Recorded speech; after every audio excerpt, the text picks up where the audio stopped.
is Carl from Pixelfire.com, and I'm here with a great friend of mine, Paul from the Speedway Sports Cars, Las Vegas, Nevada. Paul, what we have on the table? We have a pair of Lamborghini V10 07L engine blocks. Basically, two different scenarios on two different rebuilds here. When you say like a two different scenario, can you really explain this? Yeah, absolutely. This is a factory engine block done about 25,000 miles. And this one, the cylinder bores are still in good shape. So more than likely, we're going to rehome this, put pistons and rods in it, put it back on the road. This one here was not necessarily quite as easy to do. We had to re-sleeve this block because it had quite a bit of damage in the cylinder bores. Okay, let's take it a little back. Re-sleeves. What does that mean? Well, this engine actually spit a ring into the side of the cylinder bore, scored the cylinder bore, and unfortunately, you can't repair it without re-sleeving it and putting a steel liner into the block. So basically, what I understand is that this is the stock engine. Correct. This is all aluminum. And then something happened to my cylinder. Yep. And if it's not a big deal, so this can be repaired by the machine shop. But if it's like a big damage, then I still have the option to sleeve it, which is made by steel. Yeah, this is a chromoly alloy, a steel alloy. This whole engine block is one solid piece of aluminum. This, we've machined out the aluminum, indexed the sleeves into the block, and then gone over and remachined over that to get a flat sealing surface for our head gasket and our cylinder head. Okay, when we talk about a sleeve, where this concept is coming from? Well, that's been around a long time. This is more of a what you would find on a track-oriented vehicle, a race car, an Indy car. You know, like Ferrari, for instance, actually puts these in from the factory.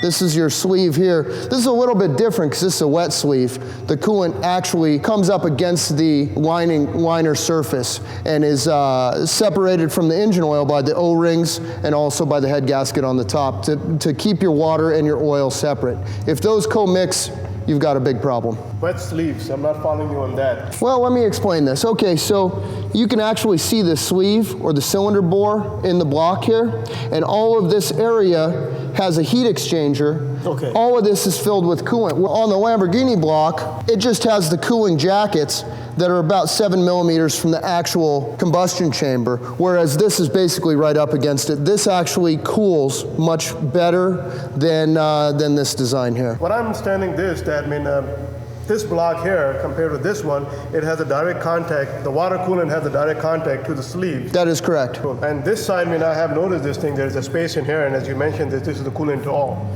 So this means the direct contact to the coolant to the sleeve, that's why it's referred to the wet sleeve. Yeah, correct. Okay. Correct. Well, this actually gets a heat exchanger that helps to cool the gearbox as well. The transmission actually sends up through a couple of lines its fluid, which this part basically has aluminum straws in it to keep the two fluids separate, but it does cool down the gearbox. So having a sleeves like this, it looks like you can just pop this out and replace this if you have. Absolutely, absolutely. But to me, it looks like this is just built in once for life. Well, yeah, this here is a dry sleeve, of course. So it is basically indexed into the block, pressed in. It is quite a, this has to be done at a machine shop. This is a Ferrari part number. You can actually just pop this out, get a new piston and rings, put it right back together. They can do this at the dealership. This has to go to the dry sleeve process has to go to a machine shop. To a machine shop, yeah. So meaning that the wet sleeves is much easier compared to. Yeah, absolutely, absolutely. Whereas you could theoretically resurface this cylinder bore at a later time. With the sleeves on. With the sleeves in it, but you wouldn't want to take these out and replace them. That would be quite a headache. So, if you have the dry sleeves, that means there's no way to replace this if you want to replace? You can replace anything. It's not easy as. But once you put it all on paper with your labor hours, your time, your cost for the sleeves, the cost for the machine shop, all the different parts. The block. Yeah, it would just be really tough to do. This is more oriented towards maybe a turbo car or a track car, something that's going to get run hard. This is actually the engine we're going to put in this yellow Lamborghini. Cool. So meaning this is the no sleeves.